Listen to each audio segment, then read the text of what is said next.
Something about getting competition style ribs together.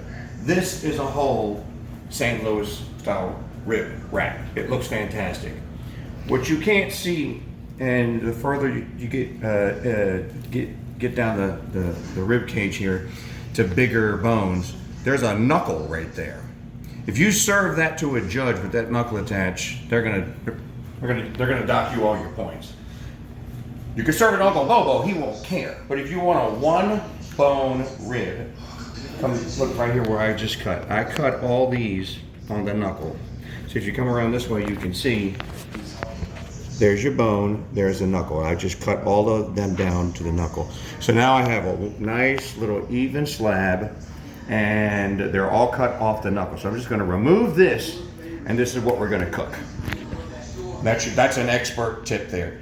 Do that and you're gonna have a nice presentation of a rib. It'll look okay the other way, but if you want it to look really good, find that knuckle, and you just take a knife and slowly, it takes about 10 minutes to do it right, and cut that knuckle and then cut that piece off. Okay, we're all trimmed up.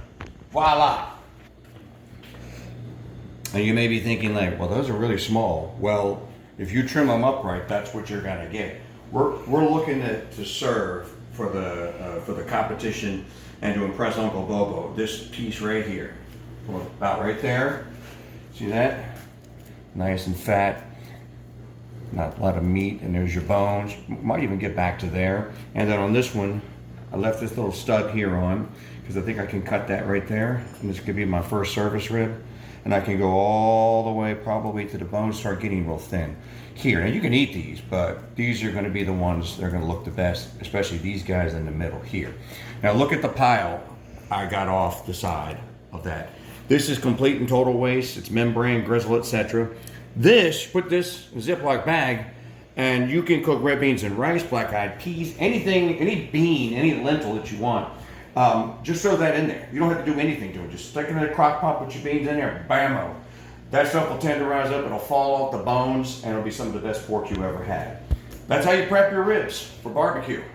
All right, now for the most important part, the Barbacoa Brotherhood Bougie Development Brother, best barbecue ribs ever of all time, ever. This beast and butt rub. We worked for 5 years in competitions to perfect this rub. It's the best. It's good on pork, it's good on beef, it's good on anything, but it's made for ribs. So, this guy's already done. This is what he looked like before. I took my mustard mixture, little mustard, little olive oil. You just rub it in, and then what you want to do, I just took an old McCormick spice shaker. You can use anything. It's a lot easier than trying to dust it on with your hands. You're just going to coat it. And the reason you use the oil and the mustard is we found it makes it stick, and you can see that it's not falling off. And you want to get a nice, good, heavy coat, about like that. And then I'm just going to let the beast and butt rub sit about 10 minutes. It'll start to get liquefy a little bit it'll start to mix with the mustard and the olive oil. I'll come back, and where there are major wet spots, I'll dust it again, and then bam-o, phase one of the actual barbecue process. That's where it gets really fun. So there you go. That's how you get them ready from start to finish. We are ready to grill, guys.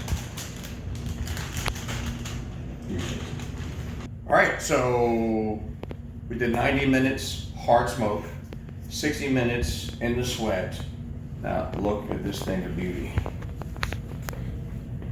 And you can see we retained our bark, most of it. Bark's still there. See how we're peeling off the bone here? This basically tells us when you get a half inch or so off the bone, they're done. We could eat them right now, but we're not going to. I'm going to do this. I'm going to touch up with my rub, just in the spots where it looks like there may be a little gap there. And I'm going to put them back on the pit. Normally this would be anywhere from 60 to 90 minutes because I trimmed these down small and I went 275, not 250. We're probably 45 minutes out, close.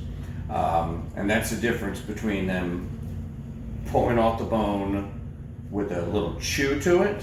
Because if you go any longer, then you're gonna slide right off the bone. And you might as well just have pulled pork. So these are going to cut nice. You can see right here, we can already see our candidates for our winners. Look at that right there. Look at that bark. I could eat that right now. This is going to be good. This is what they should look like. This is your color. So I'm going back on the grill for about 45 minutes. I'm going to make some sauce. And I'm just going to take Sweet Baby Ray's. I ain't going to be prideful about it. I'm going to start with this. I'm going to add a little of this. I'm going to add a little apple juice and a little vinegar, and probably a little citrus to it. And I'm just going to whisk that up, and that's going to be that'll be our glazing sauce. Finally, I'll probably put a little honey in it. So that's the last step. I also have my apple juice here. Normally I would spritz, but I can't find my spritzer. The spritz is just, you mix apple juice and a little pectin. Pectin comes in little containers. You can with pectin. And what the pectin does is it kind of, with the apple juice, it's sweet, so this is sugar, it's going to melt. The pectin is sugar.